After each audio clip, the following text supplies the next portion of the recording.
So I use those. I was using a Catadine Be-Free filter.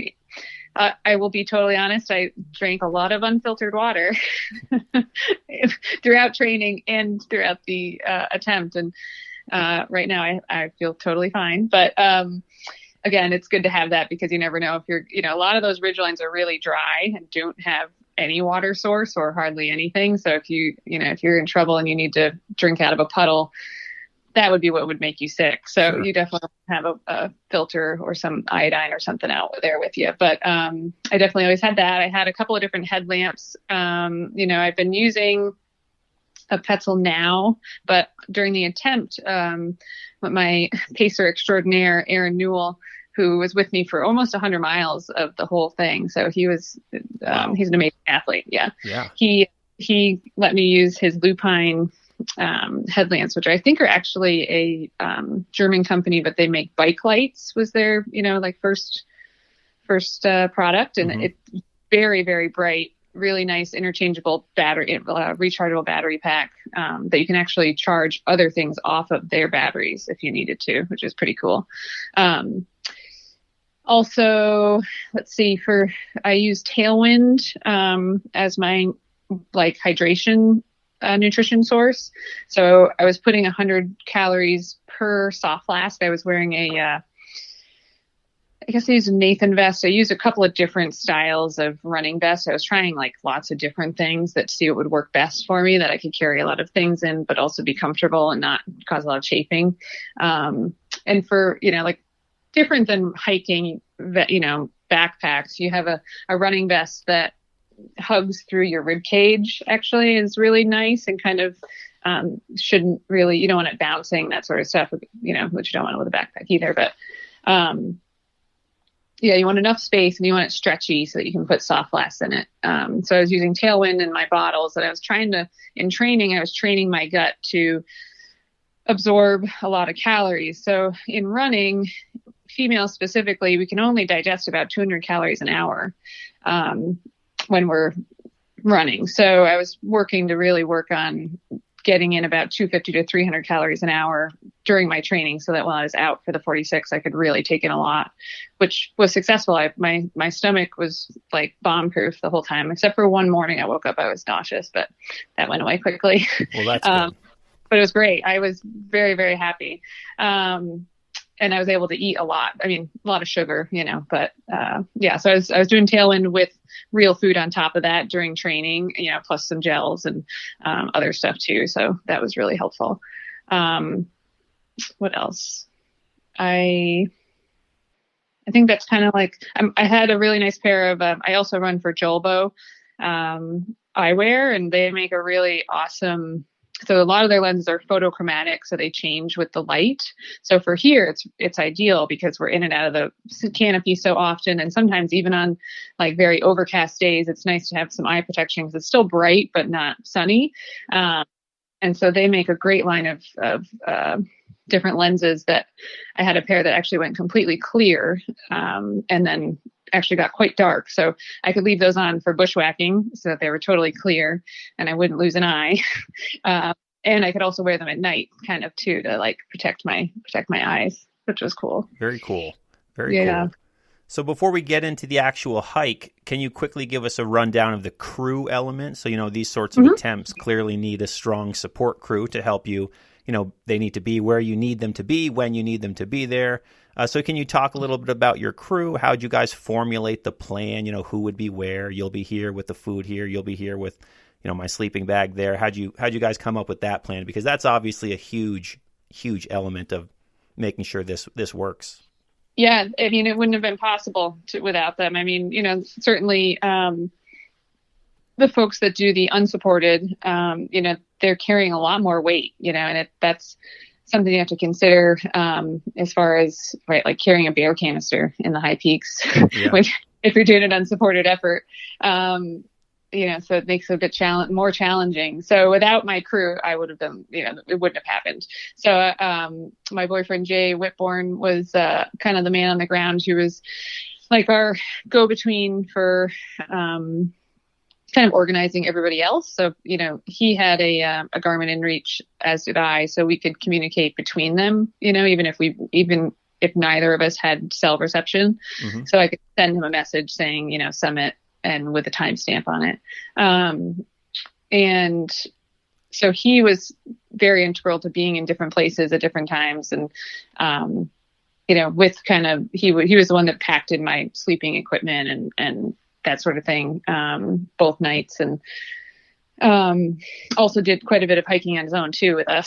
So he was pretty tired. I think he slept less than I did, actually. Yeah, I saw his posts on Instagram, and there was one point where he had 5 hours of sleep, and I think you had 8, and pretty wild.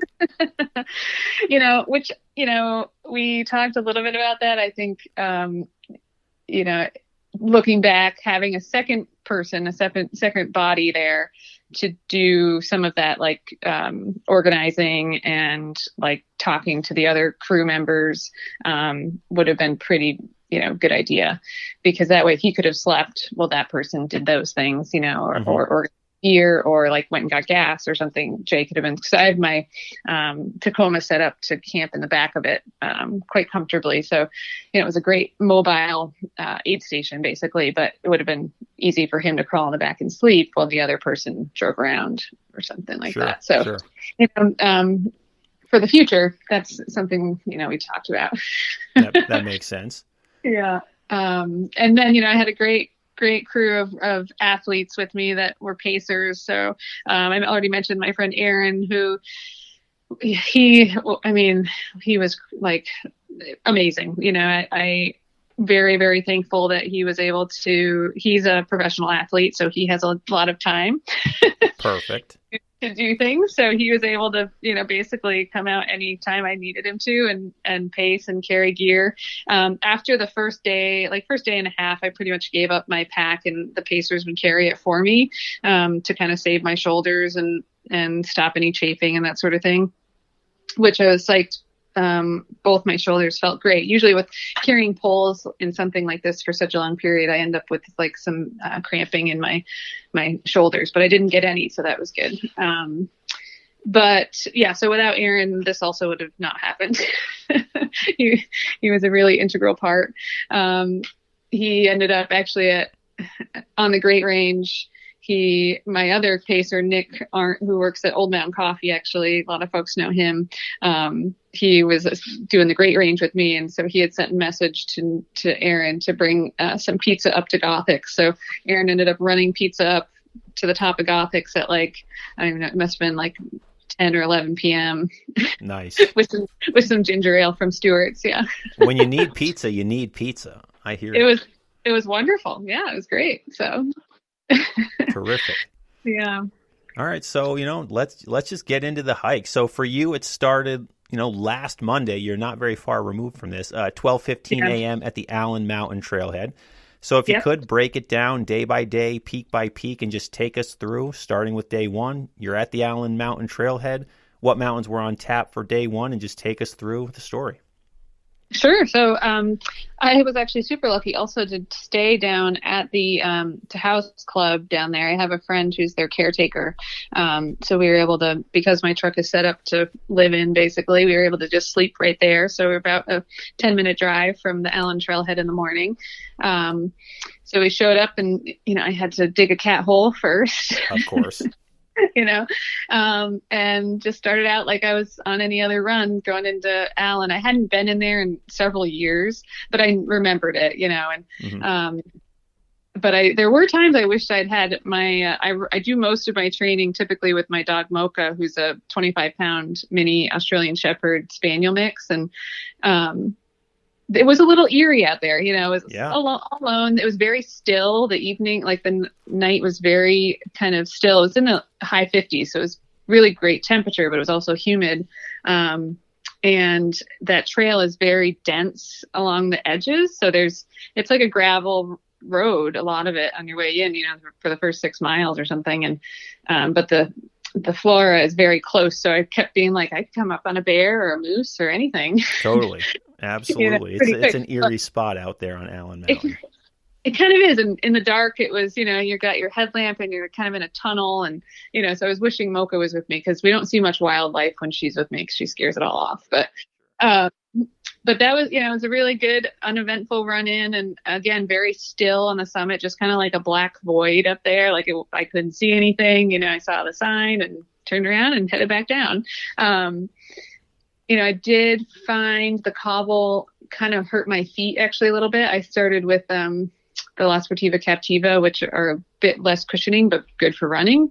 And so they did fine. It was just, I kind of forgot how those large cobbles, kind of bothered my feet. So I changed my shoes when I got back to the trailhead and put the Mutants on. And then Aaron joined me at that point, and we started up the St. Noni Express. Got a really beautiful sunrise in there. Kind of nice pink sky, and it was great. And yeah, we knocked those off pretty quickly. The St. Nonis, I hadn't been in there. We did it last month, in training, but before that I hadn't been in there since 2013, and it's a lot easier than I remember, I think. Great. Nice, wider trail. We talked a lot about this, Jan and I, and some other folks too, that from when he's done it till now, things have changed a lot out there, as far as, the trail conditions, and St. Noni's, I think, especially, and a lot of the herd paths are just wider and more open. But yeah, we got through the bog just fine up there on Cooch. That's, the infamous bog. Did get wet, I think, but wasn't too bad. And then, I had debated and not really made a decision until the last few days about doing either the bushwhack off of Cooch towards the Sewards, or heading back down to Bradley Pond Trail up to Duck Hole. And, I had heard most people that I asked about that trail told me it was the worst trail they've ever been on in the Adirondacks, which I was like, oh man, well, maybe the bushwhack is easier. But Aaron again went out and scouted it a few days before, and he said, no, we're going to take the trail. I was like, all right. And we took the trail. It was wonderful. And I'm supposed to keep that a secret, I think, but it's beautiful. Great. Perfect. Really nice, very runnable. And yeah, we had a great run, mostly downhill all the way to Duck Hole, and then jumped on the Ward Brook Trail, which does have some flooding on it. There's a little beaver flooding, which we knew. So we had Jay hike in the opposite direction from Corey's Road, and wait for us at one of the lean-tos in there just past the Seymour Trailhead. And so he had extra shoes and socks and resupply for us at that point. So we got there, and it was perfect timing. It started to downpour actually just as we got in the lean-to. So we hung out for a little bit and changed our gear out and resupplied and ate. And then we started up Seymour, which went really quick, and the Sewards, they all went pretty quick too, actually.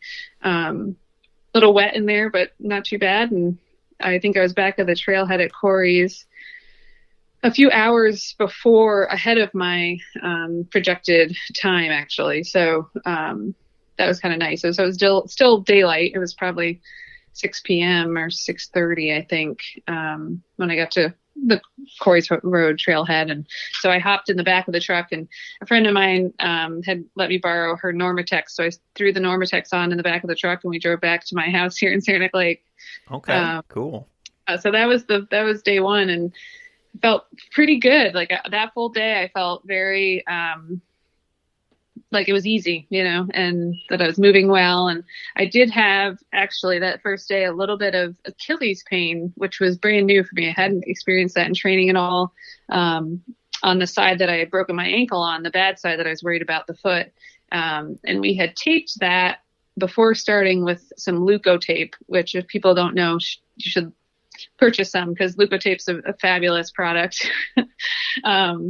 Great for blisters, great for, chafing areas. It stays on for days at a time. So I was pretty much covered in the stuff by the end of this attempt. But so I had taped my arch for some support prior to starting. And I think that might have caused a little bit of an issue with my Achilles. So I removed that actually when I was up on Seymour, I think it was. I took off the tape to try to give the Achilles a break. And it seemed to help. So that was the only issue, I guess, on that day. But at that point, I think I started to compensate a little bit with my other leg, and that's what gave me some issues down the road. Got actually. it. Sure, Yeah. sure. So day one, you ended ahead of schedule, so that's a big boost. So you did Allen, Santanoni, Cooksacrogga Panther, then towards Duck Hole, then to the Ward Brook